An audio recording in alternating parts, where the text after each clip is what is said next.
Operation चेतना लगातार जारी है। सवाल तो कई तरह के हैं, लेकिन उस पर भी बातचीत करेंगे। लेकिन अभी तो बस यही है कि चेतना को बचाना है, सकुशल बाहर निकालना है। कोटपुतली किरतपुरा गांव में बोरवेल से मासूम को निकालने का रेस्क्यू ऑपरेशन लगातार जारी है। लेकिन अब जैसे जैसे घंटे बीत रहे हैं, 22 घंटे हो गए हैं, बोरवेल में फंसी हुई है 3 वर्षीय मासूम बच्ची। चेतना नाम है उसका। महज 3 साल। जरा सोचिए, 30 साल का व्यक्ति भी अगर गिर जाए किसी मामूली गड्ढे में भी, तब भी उसकी टेंशन कितनी ज्यादा हो जाती है। वो क्या उसके जहन में बीत रही होगी 3 वर्षीय मासूम बच्ची की, जरा सोचिए।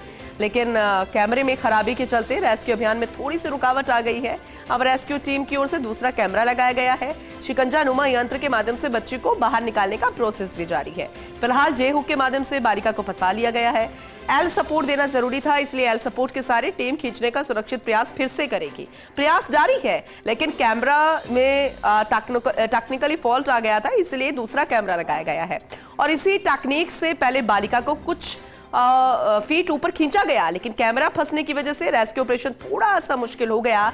एनडीआरएफ और एसडीआरएफ की टीमों ने मोर्चा संभाला हुआ है। विधायक हंसराज पटेल सहित अधिकारी मौके पर, हमारे सहयोगी भी फर्स्ट इंडिया न्यूज से हमारे सहयोगी लगातार मौके पर मौजूद है, ग्राउंड जीरो से रिपोर्ट दिखा रहे हैं। और ये बेहद महत्वपूर्ण तस्वीरें हम आपको अभी दिखा रहे हैं। और ये जानना भी जरूरी है कि अभी क्या स्थिति बनी हुई है, अभी क्या कुछ चल रहा है। हमारे सीनियर स्पेशल कॉरेस्पॉन्डेंट जो है दिनेश कसारा, वो भी ग्राउंड जीरो पर मौजूद है, लगातार सुबह से हमें तस्वीरें दिखा रहे हैं, जानकारी दे रहे हैं। एक बार फिर से उनका रुख करेंगे। दिनेश, थोड़ी सी दिक्कत जरूर आई, लेकिन हार मानने वाला कोई नहीं है यहाँ पर। उम्मीद लगातार इसी बात को लेकर कि सकुशल बच्ची को बाहर निकालना है। अभी करंट अपडेट जरा बताइएगा।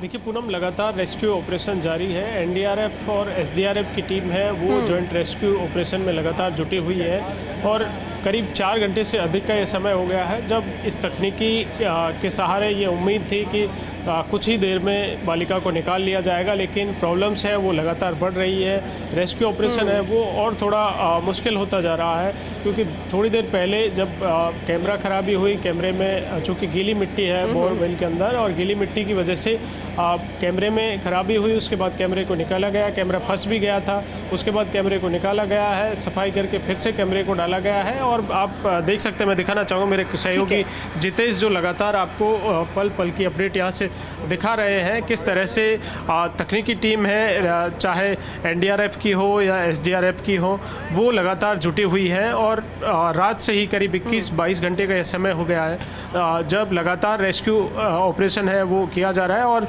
बड़ी बात यह है कि पहले जिन तकनीकों का सहारा लिया गया था उनमें सफलता नहीं मिली थी, लेकिन आज सुबह ही इस एल और जे तकनीकी का सहारा लिया गया, जिसमें बालिका को पहले ऊपर से फंसा लिया गया। जे कृतिनुमा जो बनाया गया था, उसके बाद बालिका को कुछ ऊपर खींचा भी गया और बताया यह जा रहा है कि 15 से 20 फीट ऊपर ले लिया गया था। कलेक्टर से भी बातचीत की थी, उनका क्या रिएक्शन? दूसरा, बच्ची का मूवमेंट भी रिकॉर्ड किया गया, क्योंकि पिछले कुछ घंटों से वो हमें नहीं मिल पा रहा था। क्या अभी कोई इसे लेकर ताजा अपडेट है?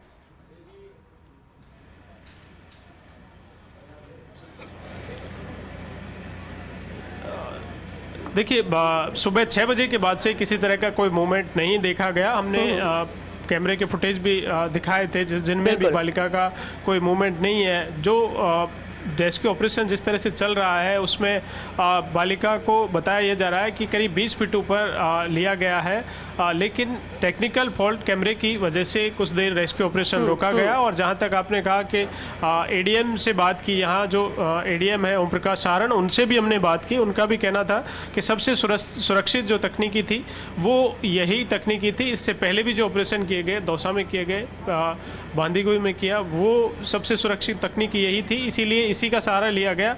और फिलहाल चूँकि उम्मीदें यहीं पर टिकी हुई हैं कि किसी भी तरह से इसी तकनीकी के सहारे बालिका को निकाल लिया जाएगा, लेकिन प्रशासन की ओर से अभी दूसरी रेस्क्यू पर भी विचार किया जा रहा है कि एनडीआरएफ से पहले बातचीत करें और उसके बाद अगर सही रहे तो हॉल का विचार पर भी किया जा रहा है कि पैरेलल एक हॉल खोदा जाए और उस हॉल के लिए लेकिन उसको तो अभी भी, उसके लिए तो अभी भी खुदाई की जा सकती है। दिनेश, इतना वक्त क्यों लग रहा है? साथ साथ दूसरा ऑप्शन भी तो किया जा सकता है ना।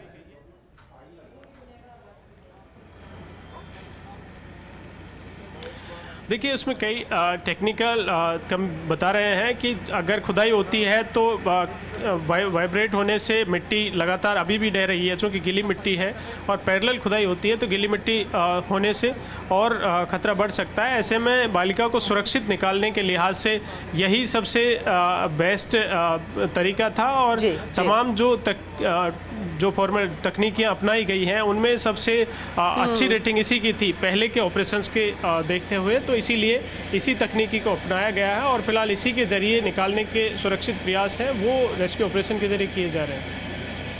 ठीक है दिनेश, आप बने रहिएगा, आपसे हम आगे भी जानकारी लेते रहेंगे। बहुत शुक्रिया फिलहाल ये तस्वीरें दिखाने के लिए, ये अपडेट करने के लिए, क्योंकि राजस्थान की जनता यही दुआ कर रही है कि बस चेतना का ये जो ऑपरेशन लगातार जारी है ये सफल हो जाए, सकुशल बच्चे बाहर निकल कर आ जाए।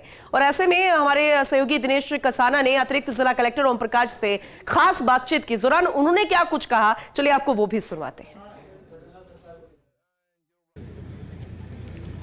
चेतना को बचाने की मुहिम लगातार जारी है। एनडीआरएफ और एसडीआरएफ जॉइंट रेस्क्यू ऑपरेशन लगातार 21 घंटे से चल रहा है।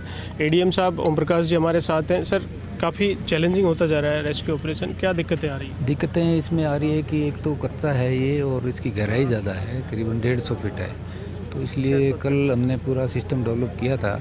कल ऑक्सीजन की सप्लाई है और उसके अलावा अंदर जो कैमरा हमने लगाया था, और लगातार कल से हमारी टीम काम कर रही है। एनडीआरएफ की, एसडीआरएफ की टीम है, सिविल डिफेंस की टीम है, हमारी मेडिकल टीम भी आए हैं। तो लगातार वो कच्चा होने की वजह से उसको पूरा जो है उसको ग्रिप करने में हमें दिक्कत आ रही थी। तो रात को हम इसमें कामयाब भी हुए और अब धीरे धीरे करके वो बच्ची का मूवमेंट हो रहा है। करीबन 30 फीट ऊपर आ गई है वो, और धीरे धीरे बहुत स्लो मूवमेंट करते हुए हम उसको ऊपर लेके आ रहे हैं। ये भी बताया जा रहा है कि कैमरे में कुछ तकनीकी खराबी हुई, उसकी वजह से फिलहाल रोका गया है।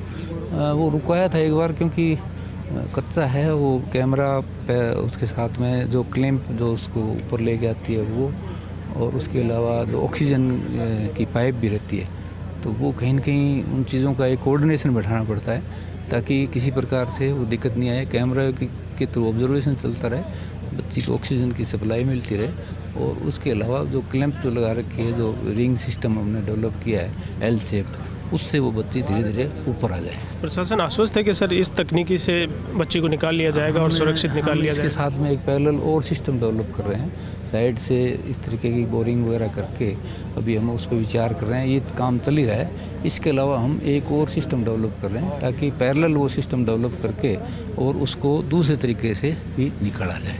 यही कहा जा रहा है कि 21 घंटे हो गए हैं, प्रशासन केवल इस देसी जुगाड़ पर टिका हुआ है। दूसरी जगह दौसा में जो इंसिडेंट हुए थे ठीक इसी तरह के, वहाँ पर भी मैं आपको निवेदन करूँ कि इसकी कामयाबी की परसेंटेज काफ़ी रही है, क्योंकि जो एनडीआरएफ की टीम के हमारे इंचार्ज हैं उन्होंने भी इसको एक्सरसाइज पहले कई जगह उन्होंने इस व्यवस्था की, इस टेक्निक की जो है उन्होंने इस्तेमाल किया था, तो उसमें उनको कामयाबी मिली थी। तो हम इसीलिए इस पर ज़्यादा जोर दे रहे थे ताकि उसमें किसी प्रकार की दिक्कत नहीं आए, क्योंकि पैरेलल डिगिंग में और वो थोड़ी सी उसमें कॉम्प्लिकेसी थी। इसलिए हमने पूरी in consultation with the NDRF and SDRF और अदर जो भी टेक्निकल लोग हैं उनसे राय करने के बाद में हमने इस पे ज़्यादा जोर दिया है। एनडीआरएफ की जो पहले की जो सक्सेस रेट को देखते हैं। एक सर लगातार जिस तरह घटनाएं हो रही हैं, दौसा में भी हुई है, यहाँ भी हुई है, बोरवेल की घटनाएं बढ़ रही हैं, खुले बोर ना रहे इसके लिए कानून भी बना हुआ है। कानून भी बना हुआ है, बीच बीच में गाइडलाइन भी जारी करते रहे हैं डिस्ट्रिक्ट एडमिनिस्ट्रेशन के तरफ से भी, और अब दोबारा हम यही कोशिश करेंगे कि इस तरीके की कोई चीज़ नहीं रहे, जो खुले बोरवेल हैं वो नहीं रहे। हम नीचे गाइडलाइन जारी करेंगे तहसीलदार लेवल पे, पटवारी लेवल पे, इस चीज़ की माइन्यूट हर गाँव में इसको चेक किया जाए कि किसी तरीके से कोई खुला बोरवेल नहीं रहे। और आम नागरिकों से भी मेरा ये निवेदन रहेगा कि इस तरीके के बोरवेल अगर वो करवाते हैं तो वो उसको तुरंत प्रभाव से उसको बंद करें, ऊपर उसके ढकने या अन्य कोई व्यवस्थाएं करें ताकि इस तरीके की घटनाएं नहीं हो।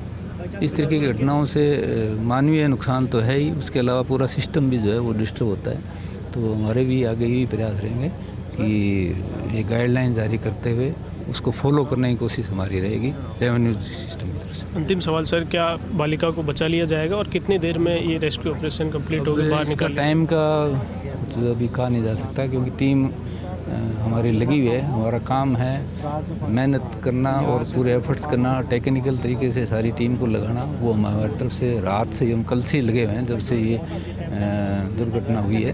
तो टाइम का भी कुछ कहा नहीं जा सकता, प्रयास हमारे जारी हैं, ऑक्सीजन की सप्लाई जारी है, अंदर कैमरा लगा हुआ है, सारी व्यवस्थाएं माकूल चल रही हैं। Thank you. तो एडीएम साहब जो बता रहे हैं कि किस तरह से लगातार रेस्क्यू ऑपरेशन जारी है और प्रशासन की प्रयास भी यही है कि किसी भी तरह से बालिका को सुरक्षित बचा लिया जाए। कैमरा पर्सन जितेश के साथ Dinesh Kasana, first India news, Kotputli.